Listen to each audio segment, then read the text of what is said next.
Maybe deep down, I always knew it would end like this. I should have seen the cracks hiding under the surface, the tiny fractures in our marriage I refused to face. Love's funny that way. It blinds you, makes you believe that a few good years can somehow erase the slow rot underneath. But now, looking back, the signs were obvious. The way her eyes grew distant when she thought I wasn't watching.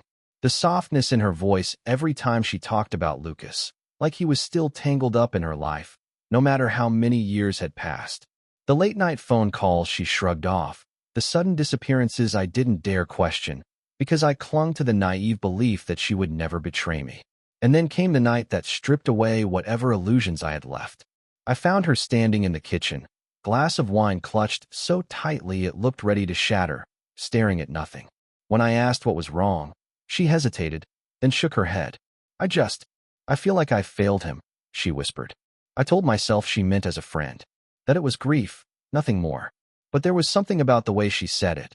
Heavy, guilty, like she owed Lucas something deeper than friendship. I should have pressed her, should have demanded the truth. Instead, I kissed her temple, told her it would be okay, and poured myself a drink. Anything to muffle the screaming doubts clawing inside me. But truth doesn't stay buried. It festers. It poisons the quiet moments, slips into the spaces between words, waiting for its moment to blow everything apart. Today, my wife gave birth, and with that, she might have destroyed our marriage for good. I don't have official proof yet, but I will soon. The hospital rushed the DNA test, given the circumstances. Not that I need a lab result to know the truth. I'm sitting in a bar a few miles from the hospital, nursing a drink while my phone lights up with calls from her, our kids, my family, all wanting answers I can't give. Not yet. The newborn is beautiful. Delicate blonde curls like spun gold, just like her mother. 7 pounds, 19 inches, perfect health. But my wife insists she was born 6 weeks early.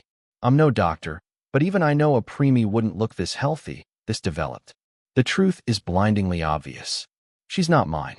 The woman who vowed loyalty to me lied. She tried to pass off another man's child, our best friend's child, as my own. The man who died before facing the wreckage he helped create. A waitress sets a bottle of Jack Daniels in front of me. At this rate, I'll blow $150 on whiskey I could have grabbed for $20 at a store. But it doesn't matter. My mind's a hurricane, and I'll take any lifeline I can get. There was a time we were inseparable. Me, Samantha, and Lucas. The three amigos. We grew up side by side, bound by years of shared childhood. Lucas and I moved into the neighborhood the same summer. Samantha blew in the following spring, all scrapes and energy. She wasn't like the other girls who played Tea Party. She chased us, beat us, outpaced us in everything, desperate to prove she belonged. But high school changed everything. Samantha started to look different. Her pigtails vanished, her frame stretched tall, and soft curves appeared where there had been none. Lucas and I noticed. Of course we did. Still, neither of us dared say anything. She wasn't the kind of girl you stared at unless you were ready for a black eye. But the moments when it was just her and me, they started to feel warmer. Different. Something shifted, something unspoken. One humid afternoon, she kissed me. Soft, deliberate, hesitant. Her lips tasted faintly of strawberry chapstick, and for a moment, my brain just shut down. Wow, I mumbled, because apparently that's all I was capable of. She blushed, looked away, and I grabbed her hand, desperate to hold on to whatever had just changed between us. We sat there quietly, swaying, lost in something neither of us dared name. But the next day, it was like it had never happened. When I tried to hold her hand again, she pulled away like it was all a mistake. Then came the Christmas dance. After days of wrestling with my nerves, I finally worked up the guts. Hey Trace, if you're free next month, want to go with me? She froze mid-step, so suddenly Lucas and I almost crashed into her. He smirked, and my gut twisted. I'm already going with Lucas, she said quickly. Lucas chuckled. Sorry, Ethan. You snooze, you lose. It felt like a punch to the gut. I hadn't even realized Lucas was interested. And there was always an unspoken rule. You don't move in on your best friend's girl. Gar, I didn't mean, I started. It's fine, Ethan, he said, way too easily. Samantha stayed quiet, stiff, clearly uncomfortable, but Lucas carried on like nothing had changed. I stayed silent too. That night, my dad found me sulking in my room. Girls. Huh? Can't live with him, can't shoot, "Am either," he joked with a chuckle. "Thanks, Dad," I muttered, not feeling the slightest bit better. Just like that, the three amigos were down to two, and an outsider. Lucas and Samantha stuck together through high school. I tried to move on, tried to bury everything, but nothing was the same anymore. College only widened the gap. Samantha and I ended up at Michigan State. Lucas headed out west for law school. Our conversations fizzled out by freshman year. I lived by a rule: don't mess with your best friend's girl, even if she wasn't technically his anymore. Mrs. Patterson caught me once, lingering near Samantha's house. "Ethan, are you mad at Samantha?" "She misses you," she said gently. I avoided her gaze, sighing. "It's just different now, Mrs. Patterson. Character count, 6 for 50 characters, so comfortably over 6,000, but a little tighter and faster than the previous one. Tone, still emotional, conversational, and slightly bitter. Samantha feels more subtly antagonistic here." By junior year, Samantha surprised me with an invitation to her sorority formal. I hesitated before answering. "Samantha, aren't you still with Lucas?" She shook her head like it was nothing. "We broke up over the summer. He's staying in California for law school." I let out a short laugh. "Lucas? A lawyer? Never saw that coming." Our first date was awkward, fumbling, like we didn't quite know what to be. The second one was better. By the third, we kissed. By the fourth, we ended up in bed. She wasn't some blushing virgin, and if she wasn't making it a big deal, neither was I. We dated for 2 years, got married, and Lucas, awkward but expected, stood by my side as best man. Right after the wedding, he disappeared back to California, and for the next 2 decades, I hardly thought about him. Life moved on. Our daughter, Haley, was born 2 years later. Our son, Nathan, came along 2 years after that. Then we got the news: Lucas was dying. Cancer. Less than a year left. His parents still lived on our old street, and my mother heard he'd come back to say goodbye. She and Lucas's mom organized a small gathering, a last chance for him to see everyone. Considering everything, he looked okay. But there was a hollow emptiness behind his eyes. Divorced twice, no kids, completely alone. We sat for hours reminiscing about childhood, about everything he'd missed, about the end looming closer. And now, years later, that end has come full circle. The baby lying in that hospital crib, the one my wife tried to claim as ours, is his. It all started that night when Samantha blindsided me with a suggestion. "How about we take care of you until it's time for hospice?" she asked Lucas, without even glancing at me. I stared at her, stunned. We hadn't discussed this.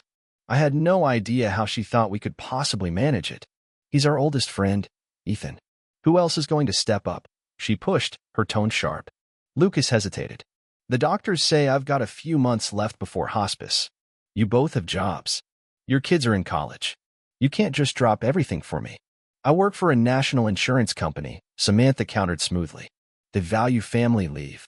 Ethan can use his vacation days and personal time." I did the math quickly. "Maybe 2 months. Tops." "That's not enough," I said quietly. "We'll take it a week at a time," she pressed. "Push it out to 4 months. I'll cover the rest." I didn't like where this was going. My wife had just volunteered to practically move in with her ex-boyfriend, and because she said it in front of him, I'd look heartless if I protested. "But Samantha, this is a huge..." She cut me off with a glare that froze the words in my throat. So I bit my tongue, swallowed my anger. But once we got home, it all came spilling out. "Are you serious, Samantha?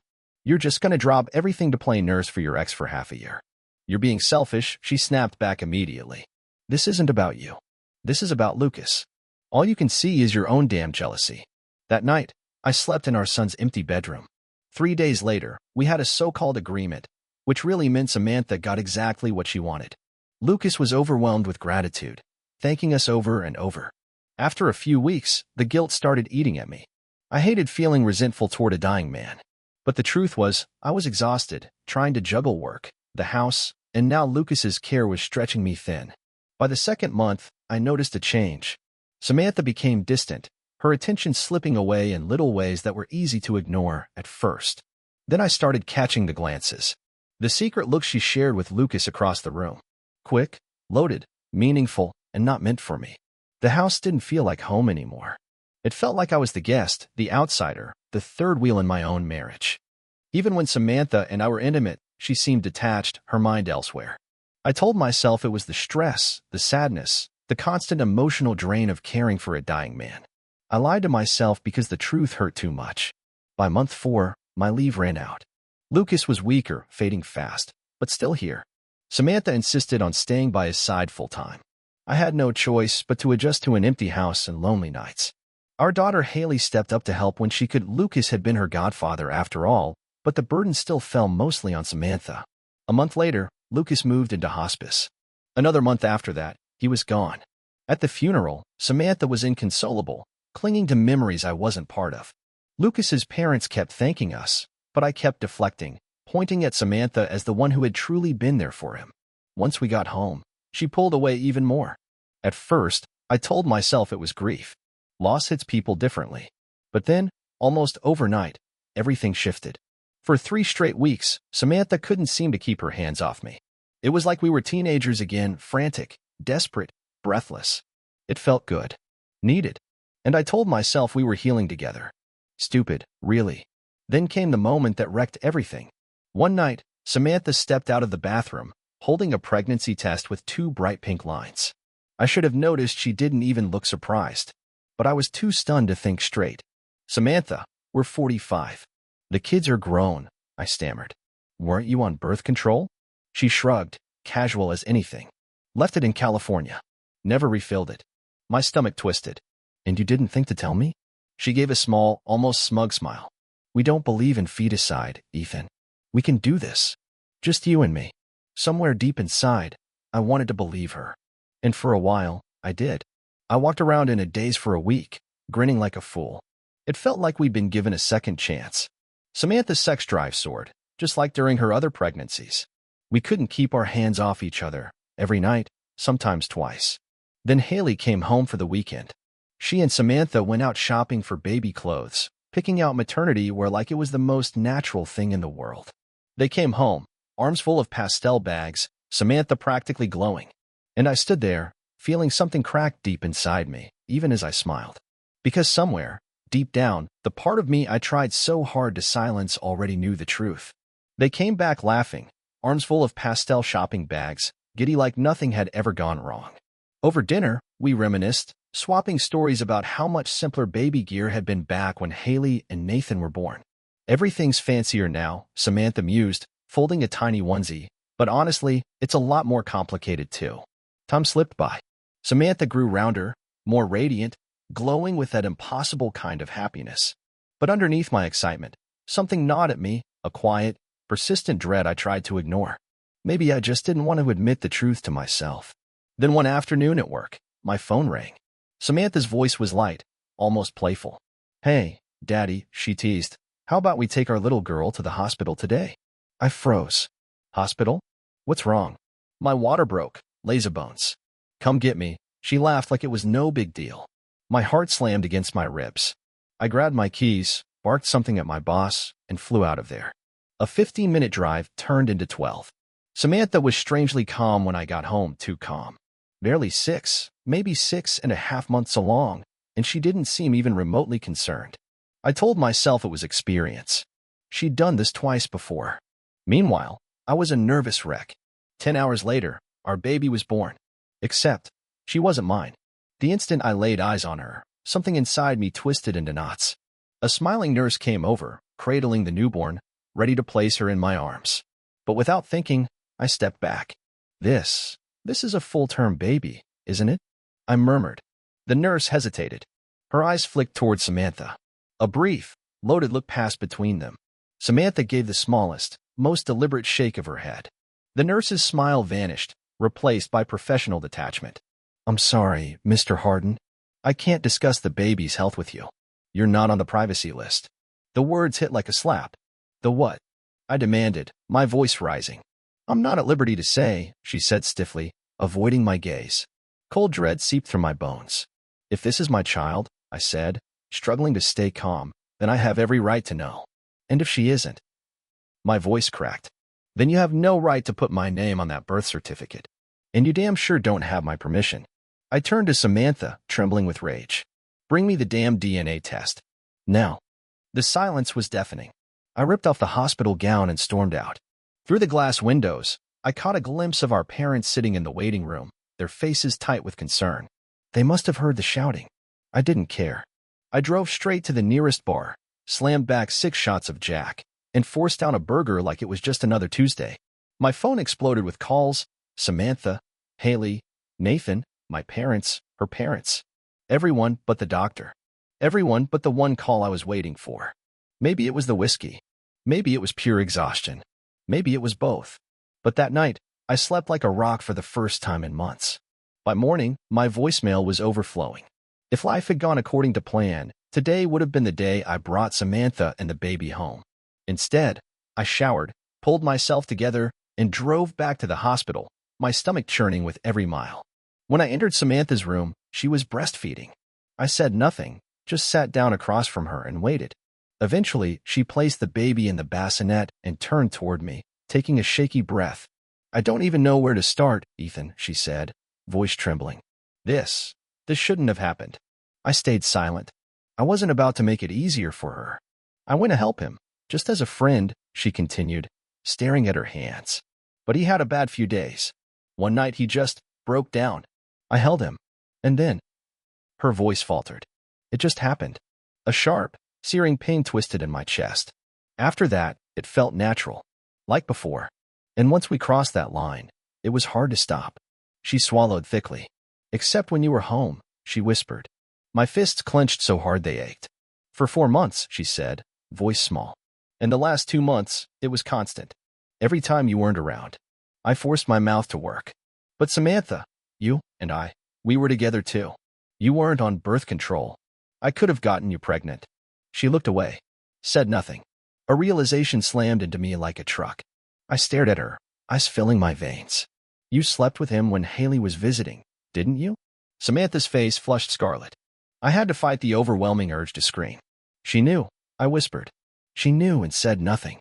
I couldn't believe it. "Tell me you at least tried to keep her quiet. Bribed her. Threatened her. Something." Samantha shook her head, sighing like I was being unreasonable. "Ethan, I know my daughter. I knew she'd understand. That's why we never hid it from her." She shrugged, like it was no big deal. "Yes, I asked her to keep it quiet. Told her it was my responsibility." I stared at her, nausea roiling in my gut. "What about Nathan? Our parents? Does the entire damn town know I've been made a fool?" Tears streamed down her cheeks. "No. Just you, me, and Haley." A hollow, humorless laugh escaped me. "And you really think it'll stay that way?" She nodded, so sure of herself it made me sick. "We need to do what's right, Ethan," she said firmly. "Isabella needs a father. We should raise her just like we raised Haley and Nathan. She's our daughter now. That's all there is to it." I shook my head in disbelief. "You expect me to be a father? To his child?" "For Lucas," she said without hesitation. A bitter laugh broke from my chest. "If he was really my best friend, he wouldn't have stabbed me in the back like this." Her face hardened. "He was dying, Ethan," she snapped. "And he and I know," I cut her off, my voice sharp. "But back then, you weren't my wife. Unless there's something else you're hiding." Her mouth tightened. "No, Ethan. There's nothing else." I exhaled slowly, the weight of it all threatening to crush me. As if reading my thoughts, Samantha spoke again, softer now. "Her name is Isabella Walker. She has your last name. Our last name. But legally—" She hesitated. "Legally, she's listed as Lucas's daughter. No one else will see it. Unless, of course, you refuse to be her father." A dry, broken chuckle escaped me. "Oh, I refuse," I said without hesitation. Her voice wavered. "Why, Ethan? He was our best friend. He's gone. I gave him love when he had nothing left. What's so unforgivable about that?" I leveled her with a cold stare. "You talk about it like it was some noble act of mercy," I said, my voice sharp. "But you broke every promise we ever made. You didn't even bother asking how I'd feel. You carried his child, Samantha, but this marriage, this life, was supposed to be ours. And you destroyed it the moment you decided my feelings didn't matter." She bit her lip, saying nothing. I exhaled slowly, keeping my voice firm. "And I will not, under any circumstances, play father to another man's child with the woman who betrayed me. She's Lucas's daughter," she pleaded. "If Lucas had passed away and left her behind, wouldn't you have taken her in?" "No," I said flatly. "I wouldn't have. And I damn sure never agreed to raise his child with you." Her voice cracked. "You know I love you, Ethan. I don't want to lose you." I scoffed. "Love?" She nodded, desperate. "Mistakes," I muttered under my breath. Samantha shook her head fiercely. No, I won't call it a mistake. I exhaled hard. Fine, she admitted. Maybe it wasn't the best decision, but I won't call it a mistake. The mistake was not talking to you first. That's on me. My jaw tightened. We didn't talk about it because you knew damn well I'd never agree. And if you hadn't gotten pregnant, you never would have said a word. You made your choice, Samantha. And you even dragged Haley into it. Her shoulders slumped in defeat. I know exactly what humiliation feels like now, Samantha. It spelled BBY. Thanks for the lesson. That weekend, both Haley and Nathan came home to meet their so-called baby sister. The second Haley walked through the door, her guilt was written all over her face. I felt nothing but cold anger. That night, after dinner, as she dried dishes without looking at me once, I grabbed her wrist and led her outside onto the patio. We sat in silence for a minute before my fury cracked open. You knew Mom was cheating, and you didn't say a word? I hissed. Haley flinched, her eyes watering. She finally looked up. I thought what you and Mom did for Uncle Lucas was beautiful, she whispered. When she crossed the line, at first I was shocked, but then I saw it differently. It was grief, love, and tragedy, all tangled together, like something out of a novel. I clenched my fists, struggling to stay calm. Did you ever stop to think about me? About what this would do to our family? She had no answer. By Sunday, the kids were gone, and the house felt emptier than it ever had. Samantha kept trying to get me to hold the baby. I refused every time. Finally, one afternoon, she snapped.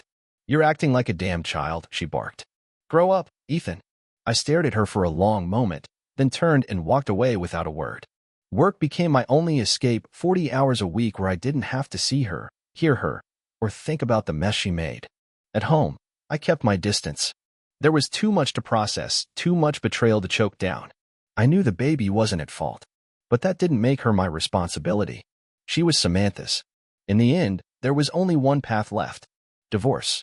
I couldn't forgive what Samantha had done, the lies, the betrayal, the utter disregard for the vows we made. Every time I looked at that child, all I saw was them.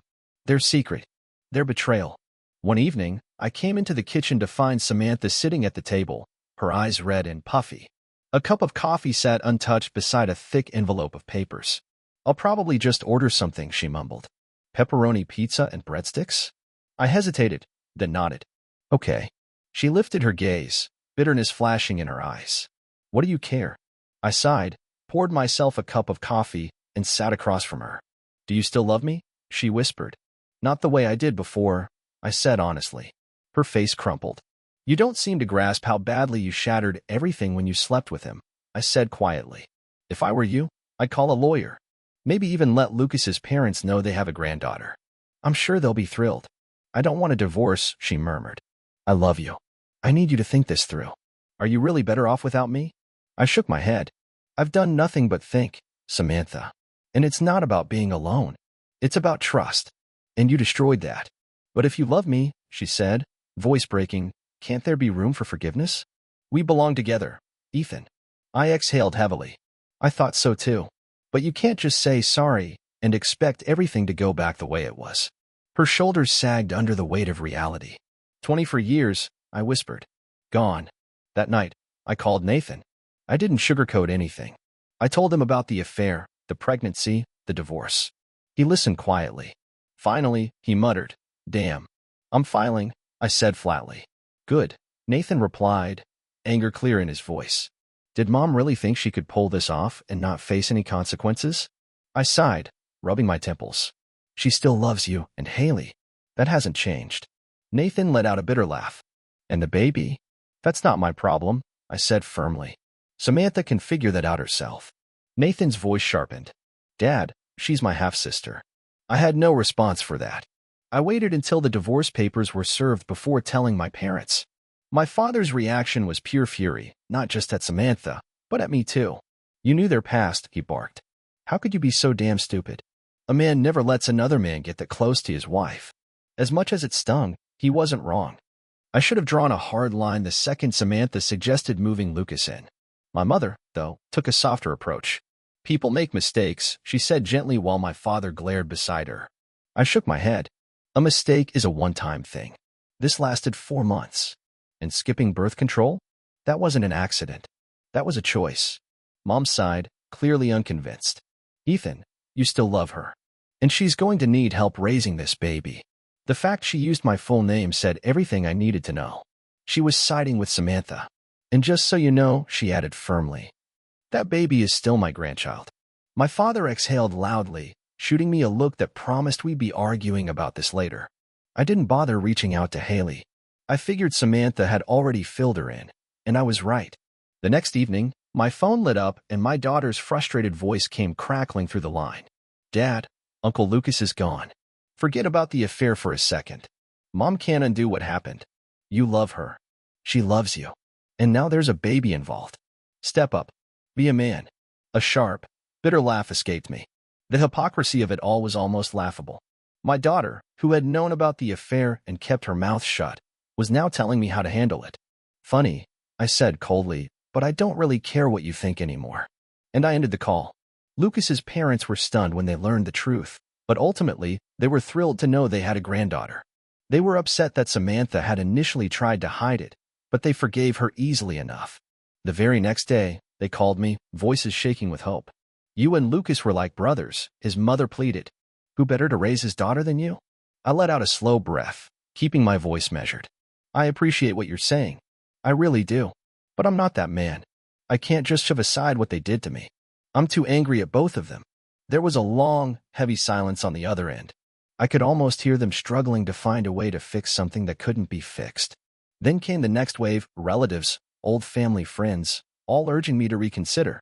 They agreed what Samantha had done was horrible, unforgivable even, but still, they insisted she loved me, that we had history, that we had a family to think about. I thanked them for their concern, but my answer didn't change. I didn't know if I could ever stop seeing the betrayal every time I looked at her or at that baby. Samantha fought hard to save the marriage. Her lawyer arranged for 12 joint therapy sessions. Legally, I was required to attend, but I had no plans to make it easy. The first therapist, Dr. Elaine Foster, had that polished, no-nonsense air of someone who had heard every excuse in the book. She greeted me with a firm handshake. Samantha was already sitting stiffly beside her. Samantha, why don't you start? Dr. Foster said smoothly. I barely listened. I'd heard it all before: grief, guilt, regret. Her words didn't mean a damn thing anymore. When the therapist finally turned to me, I braced myself to give my side. Instead, she clasped her hands together and said, Mr. Walker, you have the ability to repair this marriage. The real question is whether you can put your pride aside and work toward healing your family. So much for neutrality. Different face, same message. Get over it, Ethan. Be a man. Hold on, Doc, I started. Dr. Foster, she corrected crisply. Please, let's keep things professional. A dry chuckle escaped me. You think professionalism is the problem? I said. You picked a side before I even opened my mouth. She opened her mouth to reply, but I was already on my feet. Without another word, I walked out. On the drive home, I called my lawyer. Find me a therapist who doesn't have an agenda, or I'm done with this. The second therapist, Dr. Patricia Vance, at least let me speak. But even then, I could feel the pressure subtle, but there. You've admitted you still love your wife, she said softly. And she still loves you. Now there's a child involved. What needs to happen for you to restore your family? I scoffed bitterly. First of all, we were never a family. This child isn't mine. I will not raise another man's kid. So this is about your ego, she said, a smirk tugging at the corner of her mouth.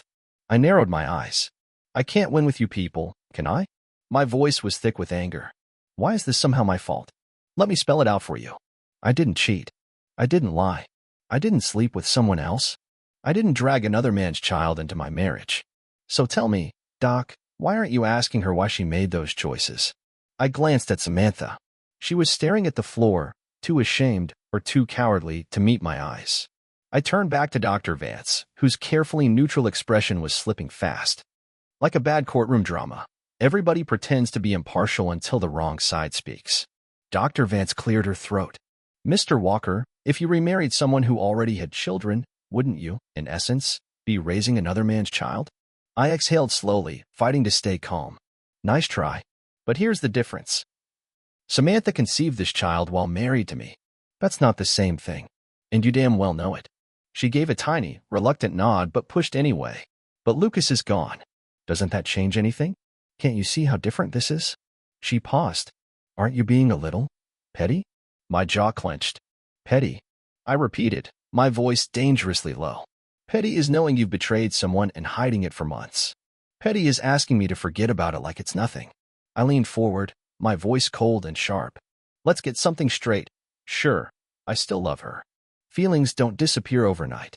But love isn't enough. If she loved me like she claims, this never would have happened. I pointed at Samantha, who shrank in her seat. This wasn't some drunken mistake. This wasn't a lapse in judgment. This was a conscious, ongoing affair. She chose it, repeatedly. And now she wants to dress it up as some act of compassion because Lucas was dying. I took a shaky breath, trying to steady my voice. If it was really about kindness, she would have come to me, her husband, and had a conversation. She didn't because she knew exactly what I'd say. I would have told her no. But she didn't care. She made the decision for both of us. I exhaled slowly.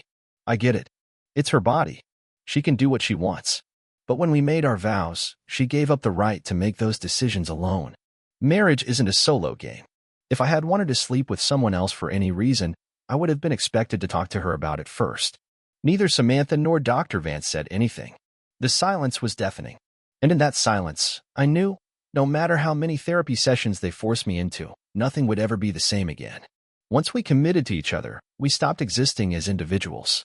That's how it's supposed to work.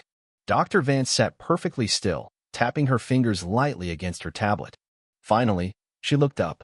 So, do you have enough love left to move forward? You said you still care for your wife.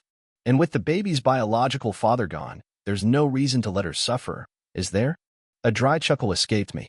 That's rich, Doc, I said, my voice dripping with sarcasm, telling me to step up, like my manhood's in question, trying to guilt me into staying. I leaned forward, narrowing my gaze. My wife and our so-called best friend took everything I built and tore it apart. If he were still alive, I'd break his damn jaw. I shook my head slowly. As for my feelings for Samantha, whatever love I had left is fading fast. And the baby?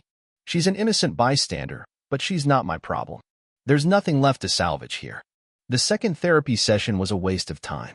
I walked in, mumbled a greeting, sat through an hour of Samantha sobbing, then left without a word. Dr. Vance closed her notebook with a sigh.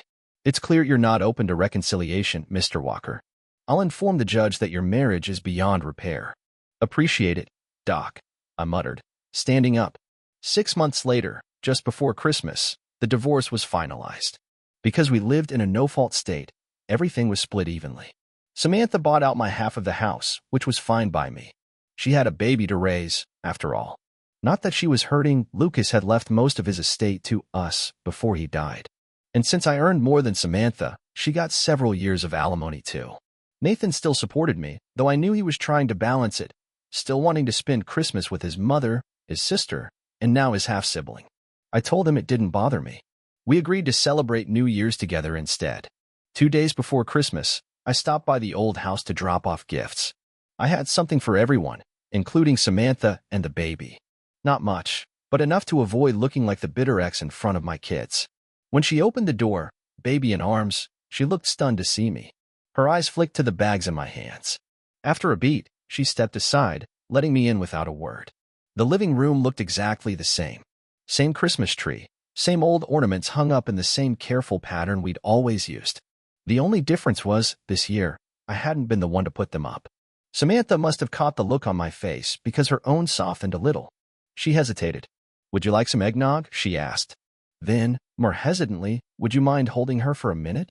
Every part of me screamed to say no, to turn around and walk away. But somehow, I couldn't. I hesitated, then reached out and took the baby from her. My stomach twisted as I held her, their child. At first, I was stiff, awkward, cradling her like something delicate I didn't know how to handle. But instinct kicked in fast. I shifted her into my arms more comfortably, just like I had with Haley and Nathan years ago. When Samantha came back from the kitchen with 2 glasses of eggnog, she froze for a second, watching me. This reminds me of old times, she said quietly. You were always amazing with the kids when they were babies. Not every man has that kind of patience. I gave her a small, tired smile. The baby was beautiful. She looked like Samantha. And under different circumstances, she could have been mine. But she wasn't. And she never would be. Could you ever truly forgive if you couldn't forget? I doubted it. We made small talk while she placed the gifts under the tree. When she picked up one labeled to Isabella from Ethan, Her breath caught. You didn't have to include her, she whispered, tears filling her eyes. It's Christmas, I said simply. Every child deserves a gift. She stared at the package for a long moment, then looked at me, her face unreadable. Thank you, Ethan, she said quietly. I just nodded. When she picked up a second package with her own name on it, her hands trembled. You got me something? She asked, voice cracking. I didn't get you anything. I wasn't expecting. Don't worry about it, I cut in. I just wanted everyone to have a nice Christmas. She wiped at her eyes, barely holding it together. You could stay, she said softly. There's plenty of food. The kids would love to have you here. I shook my head. Not this time, Trace. Maybe next year. It's still too soon. She lowered her gaze and nodded. She knew I wasn't trying to hurt her. I was just being honest. The wounds were still too fresh. On Christmas Eve, I wandered into Barnes & Noble just before closing. I picked up the latest Clive Cussler novel and settled in the cafe with a peppermint mocha latte. I wasn't the only one.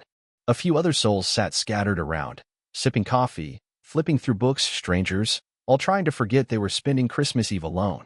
We stayed there until the employees politely announced they were closing. I drove home to a quiet, empty apartment, but at least I knew what to expect. I made myself a simple meal, chicken salad, toast, a handful of chips, and more tequila than I probably should have touched. Damn, I really knew how to live. Christmas morning greeted me with a dull headache and a bitter taste in my mouth.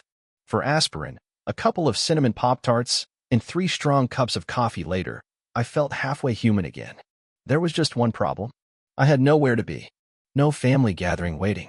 No holiday plans circled on the calendar. Just an empty apartment and a long, empty day ahead. Not wanting to wallow alone, I drove over to my parents' house. The 3 of us shared a quiet, modest meal, Mom's classic baked ham, some mashed potatoes, a few half-hearted gifts. Trying, desperately, to keep things normal. My kids had left presents for me with my parents, knowing I'd show up. It was thoughtful. Painful, but thoughtful. After dinner, we sat together, sipping hot chocolate spiked with peppermint schnapps, letting the silence stretch out between us. No one said much. There wasn't really anything left to say. Memories of past Christmases washed over me. Back when life had felt whole, back when I thought love was something unbreakable. Or maybe I had just been fooling myself. A part of me still cared for Samantha, though I hated admitting it. In rare, quiet moments, I caught myself wondering if I had made the right decision by walking away. As if sensing my thoughts, my mother broke the heavy silence. We hope you don't mind, Ethan, she said softly, but your father and I consider Ethan Isabella our granddaughter. We bought her Christmas presents. I set my mug down, feeling her words settle heavily on my chest. She's never going to know her real father, she continued, her voice gentle but steady. Lucas is gone. She'll grow up looking to whoever's there for her. Children accept the love they're given. She paused, steadying her voice. We don't condone what Samantha did, but we understand why it happened, and we still love her. You could be that man. You should be that man. I think deep down you want to be. You're just scared people will judge you for it. Her voice cracked a little, and I saw the shimmer of tears in her eyes. My father said nothing. He just stared at me with that hard, inscrutable look. Was I really the only one who couldn't see it that way? Maybe. Maybe not. But every time I thought about it, the same truth surfaced. I could never respect myself if I went back. She hadn't made a mistake. She had made a series of choices that ripped us apart. She had lied straight to my face. She had gotten pregnant with another man's child and tried to pass her off as mine. And she dared call it compassion. A year passed. Not much changed. Work, home, sleep, repeat. My social life? Gone. Looking back, I realized I had never been the social one. Samantha had been the one who kept our calendar full, who made the plans, who kept the friendships alive. After the divorce, the majority of those friends disappeared without a word. Not shocking. What had surprised me was how many of our mutual friends ghosted me too. It wasn't until months later that I understood why. One night, sitting alone at a bar, I spotted Aaron and Rachel Coleman, a couple Samantha and I had once considered close friends. I walked over to say hello. The reception was icy. Rachel's glare could have melted steel. Aaron gave me a stiff nod, his face like stone. I frowned. What exactly did I do to you two? Rachel scoffed, folding her arms. This isn't about us, she snapped. It's about Samantha. How could you just abandon the sweetest woman in the world because she had a late baby? You're unbelievable. I almost laughed out loud. So that was the story she had been spreading. I took a deep breath, keeping my voice calm. Why don't you listen to the full story before deciding who to blame? They gestured for me to sit, but I stayed standing too wired to relax. Lowering my voice, I leaned in. I take it no one mentioned the so-called late baby isn't mine, I said flatly. Aaron blinked. Rachel's smug expression faltered. I let out a humorless laugh. She moved her ex into our home while I was busting my ass at work. He got her pregnant. The baby isn't mine. He passed away about a month after she conceived. And then she had the audacity to try and pass the kid off as mine. I shook my head. That's what 24 years of marriage got me. Straightening, I looked at them both, really looked at them. Their stunned faces. Their guilty silence. So no, I said, my voice firm. I didn't abandon Samantha. She abandoned me. I took a step back, sick of explaining myself to people who didn't deserve it. Screw her. Screw all of you. And screw whatever high horse you rode in on. Without another word, I turned and walked away, leaving them sitting there in stunned silence. Another year slid by. Christmas again. And there I was, back at Barnes & Noble on Christmas Eve. Like clockwork. Like punishment. I spotted a familiar gathering of strangers, what I had started mentally calling the Losers Club. Lonely souls pretending not to notice each other while quietly dodging the holiday. This year there were 4 of us. Me, another guy, and 2 women. I glanced up from my book, sizing them up without meaning to. One of the women had curly red hair and a freckled, easygoing face. The other? Well, she was striking Asian, with long, silky black hair that cascaded down her back. Dressed simply, jeans and a sweatshirt, but there was an elegance about her. A confidence. Her skin was flawless, her features timeless. Maybe early 50s. I watched her for a second before deciding. Why not? The worst she could do was turn me down. I picked up my coffee and my book, strolled over, and waited until she looked up. I don't remember seeing you here last Christmas, I said with a grin. Welcome to the official meeting of the Losers Club. I tapped my chest. I'm Ethan, club president. I gave her my best sad puppy look. What brings you to our exclusive event? She laughed, a light, musical sound that caught me off guard. Encouraged, I pressed on. Believe it or not, I've got 2 hungry man dinners back at my place. If you don't have plans, I might be convinced to share. She tilted her head, studying me. I don't usually say yes to strangers, she said thoughtfully. But, since you're the club president, and you mentioned hungry man, I guess I'll take the risk. I grinned. Ethan Walker, at your service. She extended her hand. Maya Chin. We exchanged numbers. I gave her my address and told her to meet me at 6. When Maya arrived, right on time, dinner was just about ready. Maybe it was reckless, inviting a stranger into my home. Maybe it was exactly what both of us needed. We sat at my tiny kitchen table, splitting a bottle of Burgundy, talking like old friends. At some point, I told her my story, the whole messy, painful thing. How I ended up spending Christmas Eve alone, wandering bookstores. And then she told me hers. Maya was 52, 5 years older than me. She'd been divorced for almost a decade after finally leaving an abusive husband. 16 years of marriage, a lifetime, almost. And just like me, she had once believed she'd found her forever. But after 10 years, everything had started to crumble. The arguments had turned cruel. The shouting became constant. And eventually, his words weren't the only thing that left bruises. Maya was a small woman, barely 5 feet tall, with a delicate frame that made her easy to overpower. Her ex-husband wasn't much bigger, maybe a couple inches taller, 20 pounds heavier at most, but his insecurities made him dangerous. He had been bullied as a kid, she told me. And whenever life squeezed him too hard, he lashed out, turning his own pain into hers. For the first 10 years, it was just verbal abuse. Harsh words. Cruel accusations. Little comments designed to chip away at her self-worth, one sharp edge at a time. Then came the first slap. Then the first punch.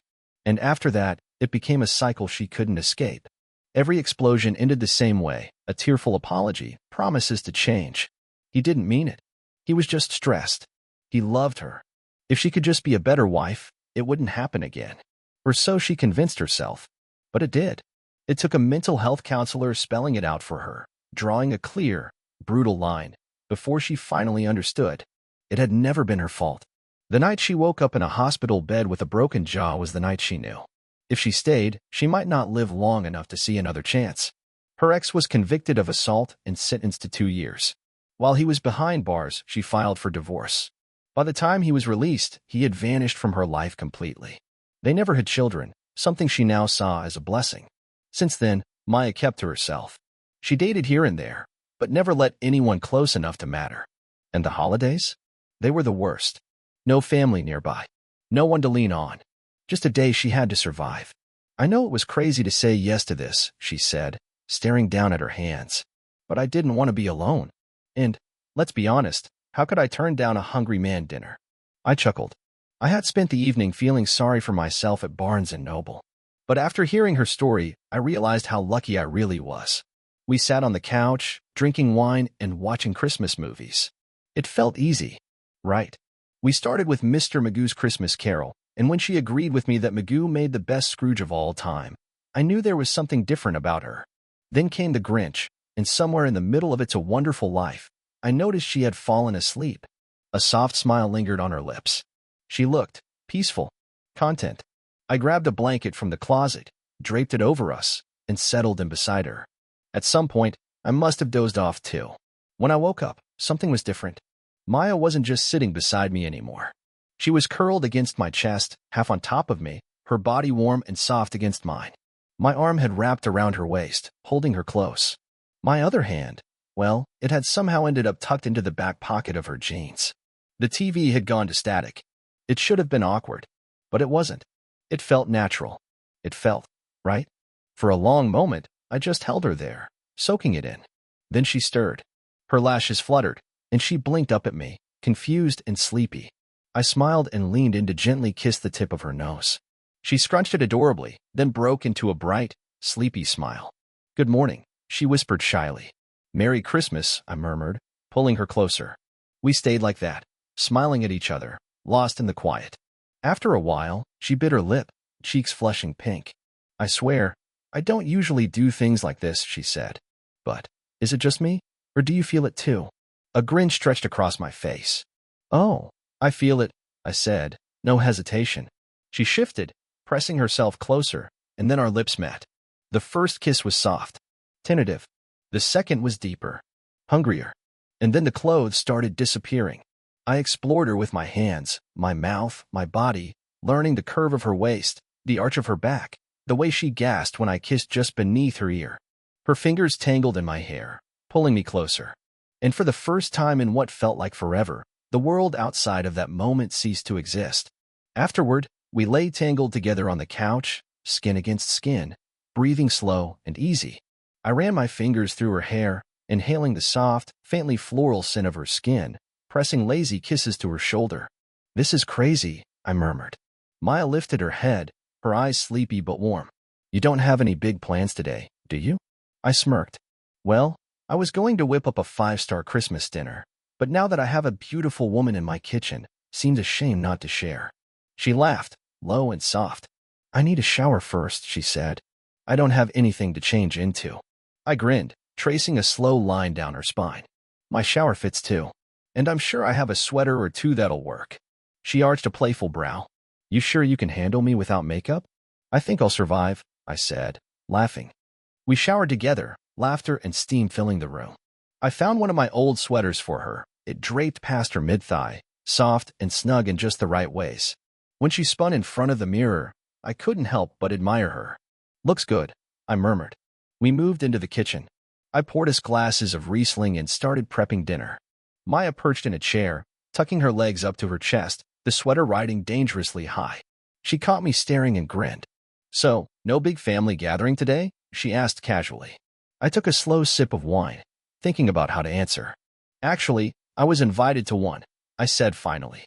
"A big dinner at my old house. My ex, my kids, my parents, even Lucas's parents." I shrugged. "It's a setup.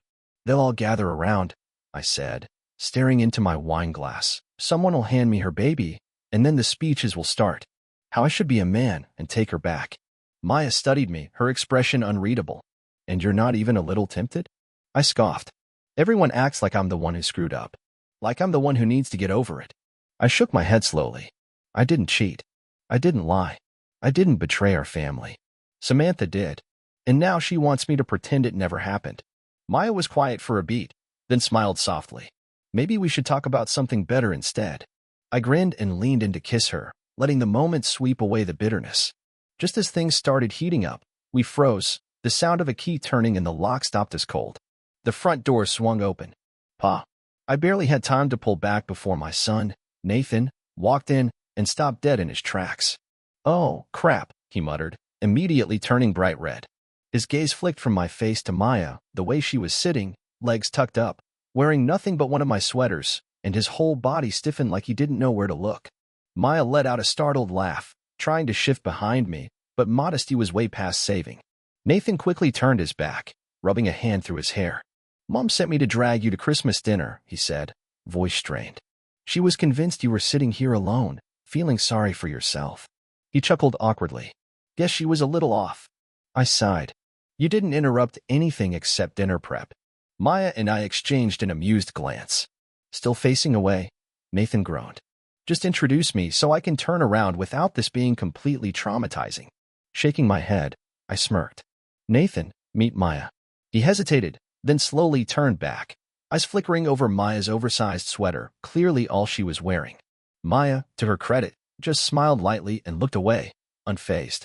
Nathan struggled for a second, then managed a crooked grin. "Nice to meet you, Maya. Thanks for keeping my dad company." Maya smiled warmly. "The pleasure's mine." Nathan shot me a pointed look. "Some people forgot how great he is," he said, meaning every word. "Wanting to move things along?" I asked. "Everyone like their gifts?" He relaxed a little, smiling. "You nailed it, as always." "And Ethan G?" "She's officially spoiled. 3 sets of grandparents really went nuts." "Good," I muttered, nodding. Nathan checked his watch. "I should head back." He nodded at Maya politely, then turned to me. I pulled him into a quick hug. "New Year?" I asked. He hesitated, then cleared his throat. "I assume Maya will, be appropriately dressed?" I chuckled. "Of course. Wouldn't want to scar you twice."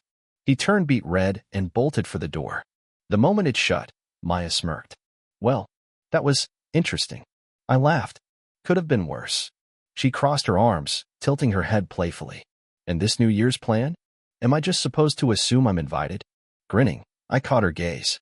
"Not just invited," I said softly. "Where else would my fiancé be?" Her eyebrows shot up. "Fiancé?" I stepped closer, my voice low and warm. "You'll be even more convinced tomorrow when you pick out your ring." The next morning, Maya picked out a Marquise-cut diamond that sparkled like fire. I made 2 important calls that day, first to my son, who was overjoyed, then to my parents, who were considerably less thrilled. "They still think I'll take Samantha back," I muttered after hanging up. A few minutes later, my mother called again, her voice careful. "Ethan, are you sure this isn't just to get back at Samantha? You know she still loves you." I exhaled slowly.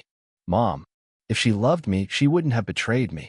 I didn't even bother telling Haley. She was still stuck on the idea that Samantha's affair had been an act of sacrifice and love. She'd hear about my engagement soon enough, and probably accuse me of betraying her mother.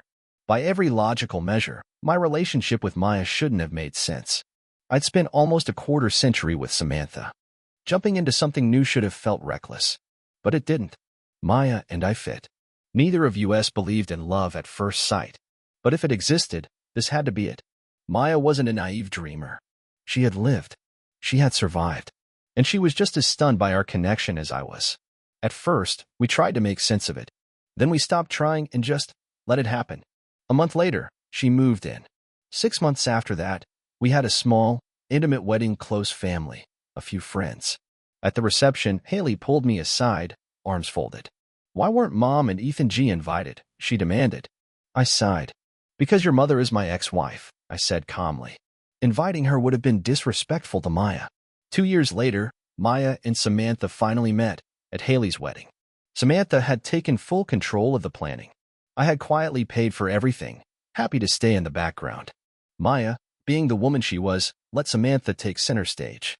She didn't need to prove anything. She was everything. As I walked Haley down the aisle, flashes of the past flickered through my mind. Samantha baking cookies with Haley. Samantha laughing in the kitchen. The way we once were. 24 years together hadn't been all bad. But it was the past. Maya must have sensed the memories stirring, because she slipped her hand into mine, gave it a small, reassuring squeeze. And just like that, I was grounded again. Maya and Samantha exchanged polite, minimal greetings. No drama. No tension. Maya didn't need to win. Samantha didn't dare pick a fight she couldn't win. Afterward, I heard whispers that Samantha and all 6 grandparents were convinced my marriage wouldn't last, that I'd eventually come crawling back. That was 25 years ago. Maya and I just celebrated our 25th anniversary. Quietly, happily, gratefully. The wild passion of those early years had settled into something deeper, richer, stronger. Later that night, lying together in the dark, Maya's head resting against my chest, I let my mind drift. My first marriage had been good for 24 years. My second? Great. 25 and counting. Both my kids were thriving. I had 3 beautiful grandkids who thought Grandpa Ethan hung the moon. And Samantha? She never remarried. According to Nathan, the dating pool hadn't been kind. Middle-aged women with young children weren't exactly in high demand. She had a few relationships here and there. Nothing serious. For the first 5 years after I married Maya, she didn't date at all. She truly believed I'd come back. I'm sure Maya was just devastated to disappoint her.